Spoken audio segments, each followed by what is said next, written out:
the previous video that I've made about these classes and giving them a tier might become a little bit outdated. This is why I'm making an updated version with new information and input given from you guys in the comments. And I'll properly rate these different classes again. You guys can know which is the best class you want to pick. Hey, I know I'm interrupting your video, but please remember to like and subscribe. So starting off with none. Obviously this class, there's no benefits to it, so you should never pick this class unless you're just starting out and you don't have the class. Now, for the class progression, I recommend you guys skip camper, and here's why. The flashlight is not important, especially in the newest update where they made it so that you can get flashlights especially easily by going to the watchtowers. You can get yourself a flashlight. Now, other than that, the 10% reduced hunger drain is pretty beneficial, but level 2 and level 3 just are not so much. Level 2 gives you increased visibility at night. Now this is not really that helpful. You can just turn up your brightness. And also the deer has bright glowing white eyes. Therefore, you don't really need high brightness in order to see the deer. Now moving on with a level 3, you get to spawn with a stew.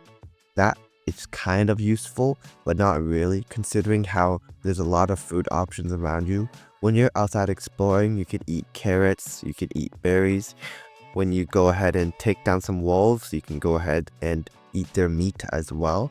So the stew is not as beneficial, but the hunger drain is beneficial in the way that during the very late game, what you'll mainly be worrying about is your hunger levels and additionally your campfire levels.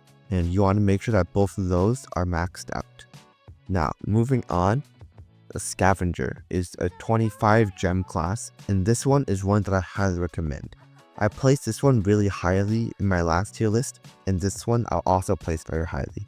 And the reason for that being is the +2 sack space. Now this sack space is actually really crucial because early on when you only have 5 total sack space, getting an extra 2 will help you get your campfire to a higher level much faster. And in addition to that, the chest opening is quite nice, but level 3, getting bonus scrap is also really good. Because for some strategies, such as the rainwood storage strategy surrounding your entire base, that one will require a lot of scrap.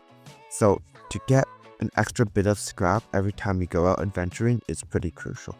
Now, moving on, the 40 gem classes, we have the medic and the cook. Now, previously, I've rated both of these quite badly. Now, I do believe that the medic should still stay pretty bad, but the cook should be higher. Now, let's start the medic and then move on with the cook. The medic gives you 2 bandages, which helps you heal up and also helps you revive your teammates, and 5 times faster revives. I valued this pretty highly in my previous video, but I forgot that you could just grab your teammate and then just pull them to the side to a safe spot before you revive them. So this is not as important as it seems. Improved revive, this is okay. If your teammates die a lot, then you'll be using this, but it also means that you're in a pretty bad lobby and you generally want to be with people that have at least 100 days or higher, so then they won't just be dying on repeat. And one of your bandages upgrades into a medikit. This is pretty fine, but again, bandages, medikits, they can both revive someone, so it's not as imperative.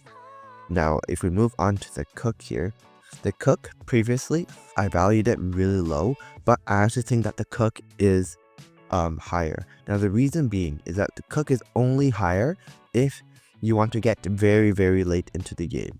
And I'm not talking about a mere 100 days. I'm talking about 500 days, 1,000 days. And the reason being is that basically every single one of these classes are absolutely useless when it comes to 500 days plus gameplay. For example, the camper, 500 days plus, it only gives you 10% reduced hunger drain. Scavenger gives you literally nothing. The medic gives you literally nothing. The cook, though, it gives you extra seasoning, which restores more hunger. And when you're that late into the game, the only thing that can ruin your run are monsters going into your base or running out of food. Now you can actually do different strategies that I have, where basically what you do is you go into like a watchtower or under like kids den that's pretty safe, and then just grab a whole bunch of stew and then you camp out there for a few hundred days. People have done it and gone to 800 days or even 1,000 days, which is much further than what I've done. You can do that. And how they do it is they need to cook. Now, at that stage, you're not worrying about the fire. If you are going to a kid's den or watchtower, you're only going to be worrying about the food. Therefore, the seasoning will help you a lot, as it helps you restore more hunger. Now, crockpots cook faster. This is also very beneficial late game, as you need a whole bunch of stew to be able to sustain yourself. And hearty stew is just good. I think it gives you HP along with drinking it because it's still got the word heart in its name, hearty stew. If not, it should still give more food value, so it will be pretty beneficial. So I'll actually rate the cook a bit higher than the others and higher than what I did last time. So the cook I'd say is around A tier, just because late game it is so good. And in a specifically late game tier list or an experienced player tier list, the cook would be S tier. But in a beginner tier list, the cook I'd possibly give it a C tier or a D tier. Just because early game, you're not trying to get, like early beginner players, you're not trying to get to 500 days. You're only trying to get to around 50 or 100, and then you join a lobby that has more experienced players.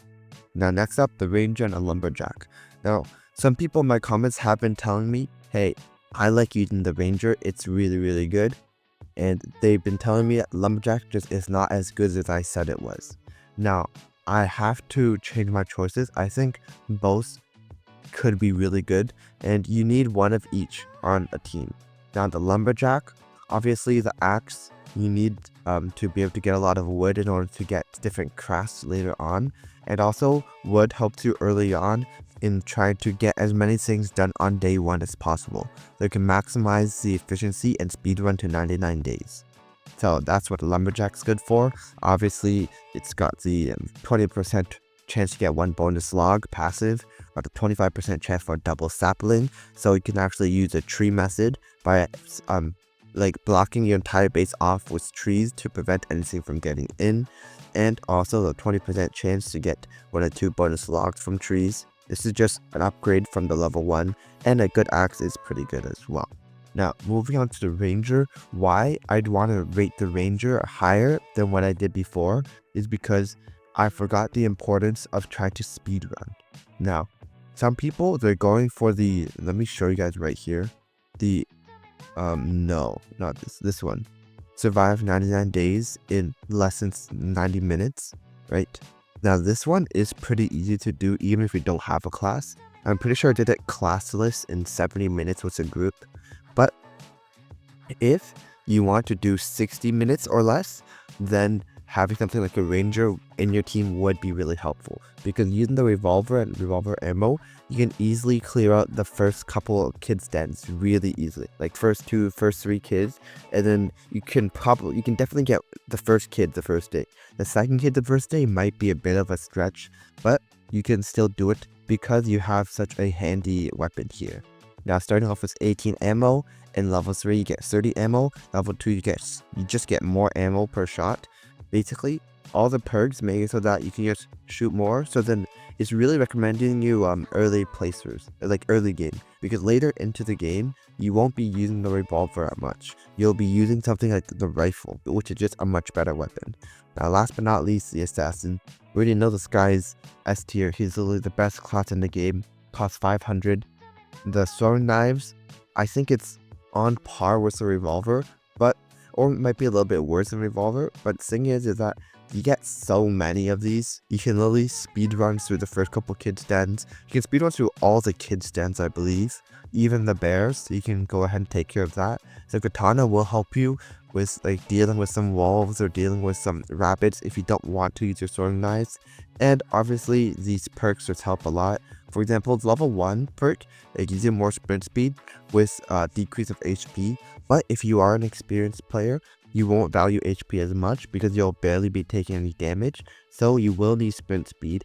And level 2, level 3 just gives you more damage and more abilities to throw knives to do more damage. So that's about it for this tier list. that's all the classes you want to get. Hope you guys enjoyed, and I'll see you guys in the next one.